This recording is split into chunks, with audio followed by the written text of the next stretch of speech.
Alright, so Howie Roseman is playing musical chairs with the roster, bringing back Caden Sterns for additional safety depth, while also making a couple other interesting moves to the practice squad. Meanwhile, Kellen Moore has totally changed DeVonta Smith's position, and that's a scary thing for opposing defenses. Plus, the Birds might have lost a draft pick, but there's more than a couple reasons to be optimistic. And Vic Fangio is doing something kind of strange with the defense. No, I'm not referring to Nakobe Dean, even though he is officially starting over Devin White. So let's talk about it. But first, let's run it.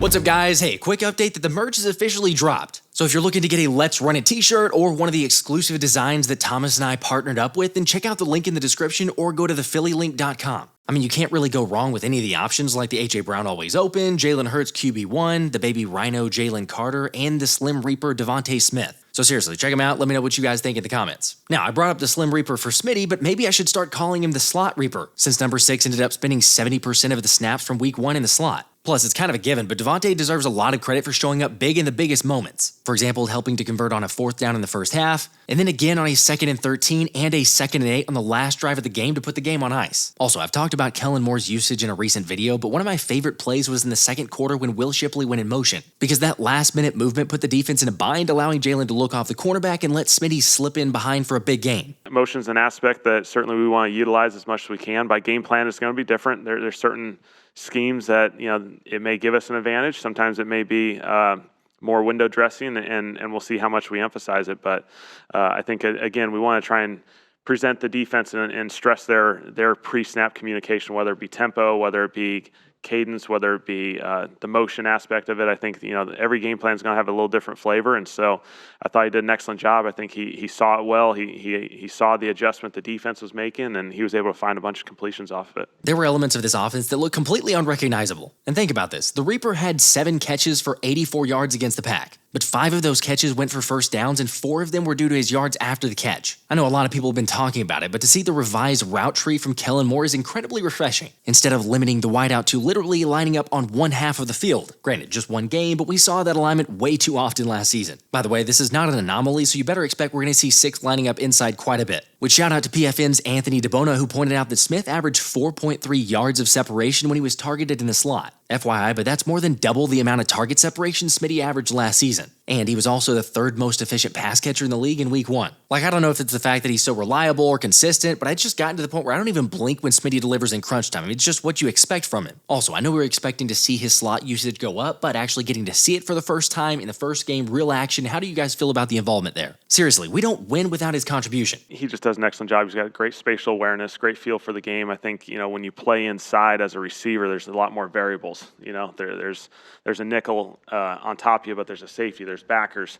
You got to have the awareness to kind of see, have great spatial awareness to kind of recognize all those aspects and see how those moving pieces change the picture for you. And so I think he did an excellent job finding space and zone a couple times. He had the critical 4th and 3 big time play where he kind of saw one defender outside of him, one defender inside him. He tight turned it, hooked it up. Jalen saw him. Like, those are big time plays. Those aren't easy to see that spatially in that quick instant.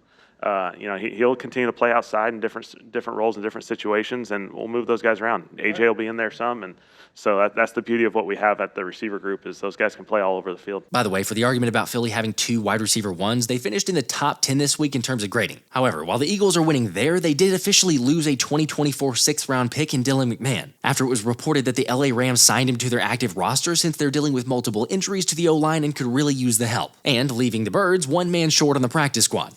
I did not see that coming! It's never fun to lose a potential prospect, but Howie Roseman, Nick Sirianni, Jeff Stoutland, everyone knew this was a potential. Again, whenever you sign someone to the practice squad, obviously anybody can just go out and sign them, so unfortunately that's what happened. But again, come on, they left the 23-year-old on the practice squad. And case in point here, and a number of other occasions, guys get poached. Now sure, Stout took a calculated risk to begin with by cutting McMahon, and maybe they felt like they were clear after no team claimed him on the waivers, allowing the NC State player to make his way back onto the practice squad. Yet clearly, there's something about McMahon that they didn't feel strongly enough to keep him around for good. Not gonna lie, I did think the move was strange when they didn't keep him to the 53-man squad, and then even more so that we hadn't heard any struggles or anything rumored about, oh wait, he's not gonna actually make the roster. However, just because he was drafted with some comparisons to Jason Kelce and got the GOAT's phone number, oh yeah, and was given the nickname Baby Kelce, let's not freak out. Like, I'm sure everyone's in agreement with this, but Stout has earned the benefit of the doubt. And again, if he felt like McMahon could be that guy, then he wouldn't have been left on the practice squad. It's just clearly the belief is that Nick Gates is a more viable option than McMahon. Of course, hopefully we don't need him and the guys can stay healthy. Yet realistically, it's the NFL and there's almost always someone asked to step up. So that's what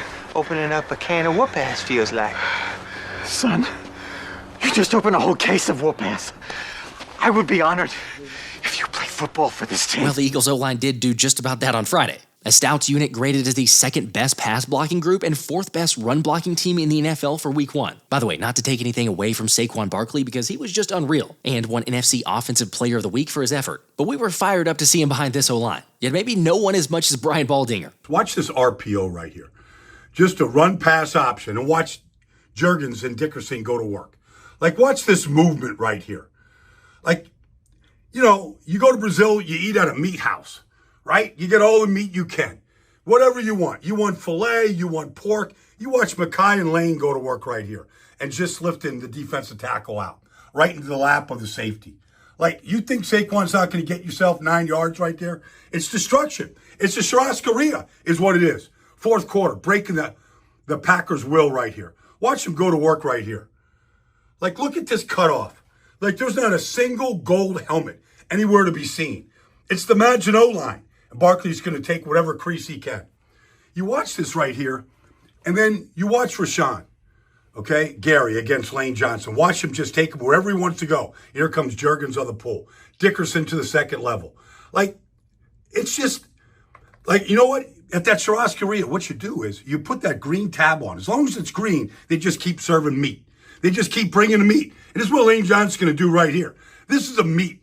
This is a meat house right here. You come around, you take Quay Walker, and you put him like right on the slab, and you turn up the heat, because that's what the Brazilians do. They turn up the heat to their meat, and that's exactly what this Eagles offensive line did. Turn up the heat to the meat. I'm not sure I've ever heard it described that way before. Yet again, we all saw the impact that the group has with Saquon running behind it. And even better, so did Micah Parsons. The Eagles-Packers game. Like, yo, Saquon Barkley adding to this Eagles offense, I think was better than a lot of people ever imagined. A receiving touchdown, 2 rushing touchdowns, but this is like a brand new Saquon. He looked like he got a breath of fresh air, and he looked very explosive. He looked very back to normal Saquon. I think Saquon has a chance to be Offensive Player of the Year. I tweeted that the Giants should be under investigation. How do you let this explosive weapon go to an NFC rival? That clip says it there, but you know the entire NFC East was looking at it the same way that Micah was, going, oh my gosh, how did the New York Giants allow 26 to go to Philly? Like, it's incredible how blind and terrible of a decision GM Joe Shane made to not keep Saquon.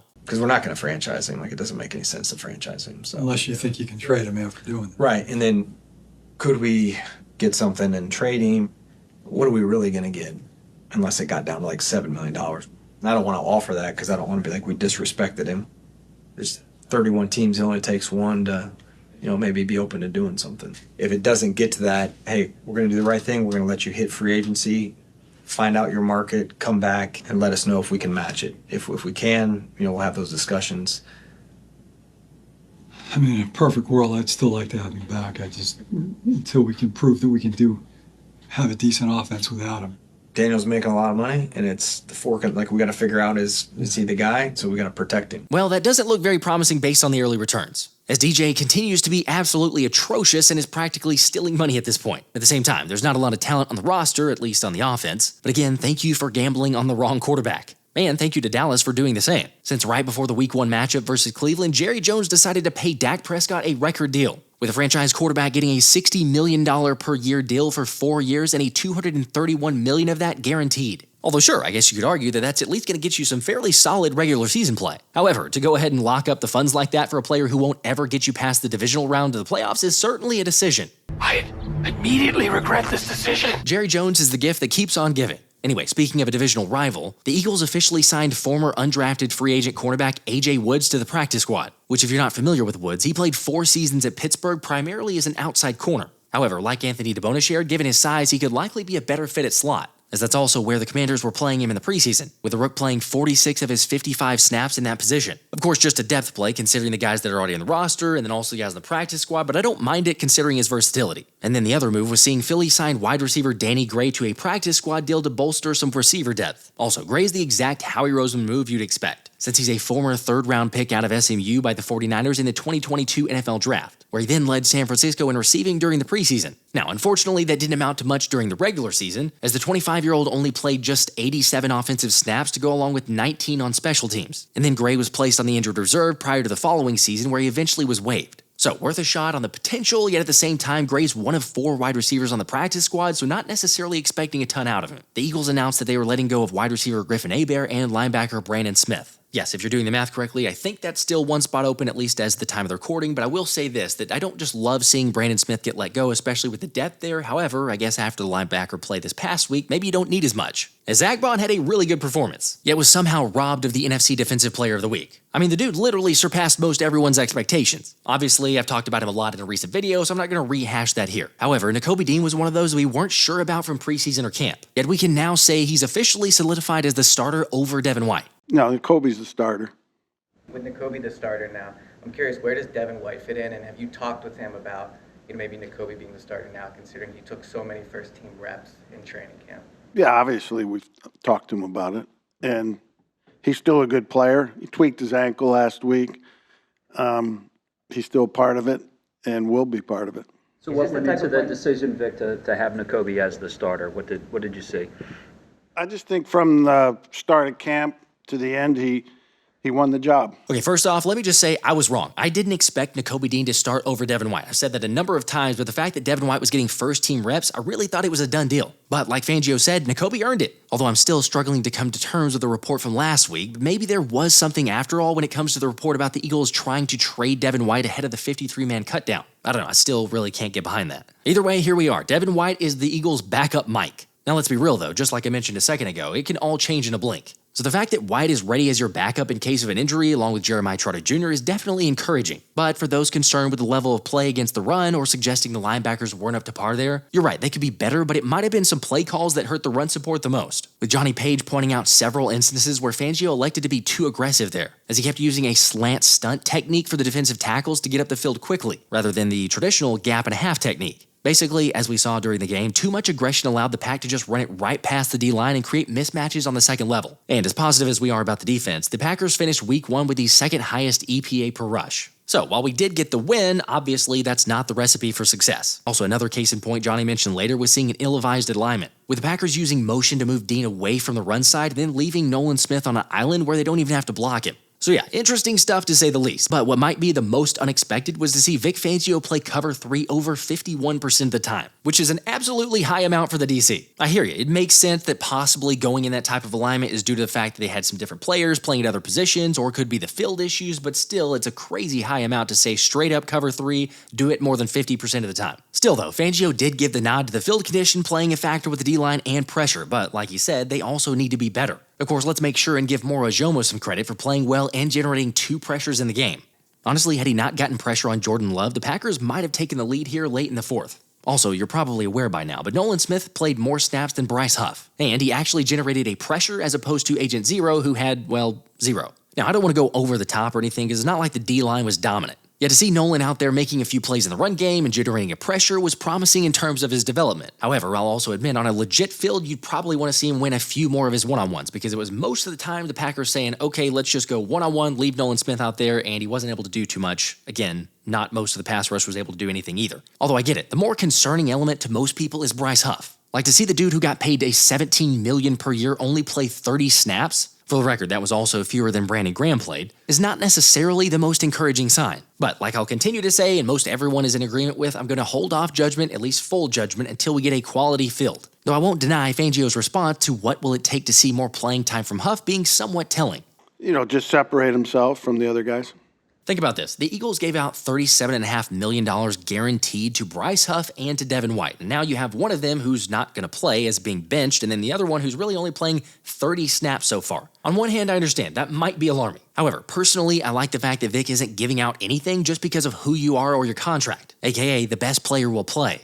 By the way, on that note, congrats to YTS for winning the ticket giveaway for the Monday Night Football game this week. Hope you enjoy seeing the squad, bro, and whoever ends up starting at the nickel. Since it's hard to say exactly what Fangio's going to do, considering he talked about Cooper DeJean at the nickel, especially with Quinyon Mitchell and how he fared on the outside. We just got to keep practicing him a bunch, get him comfortable. He basically missed all of training camp except the Minnesota week. And, so he's behind, but we're trying to catch him up. Well, because with Isaiah out, our next, best combination, because they have the good outside receivers, through deep to Watson a good bit.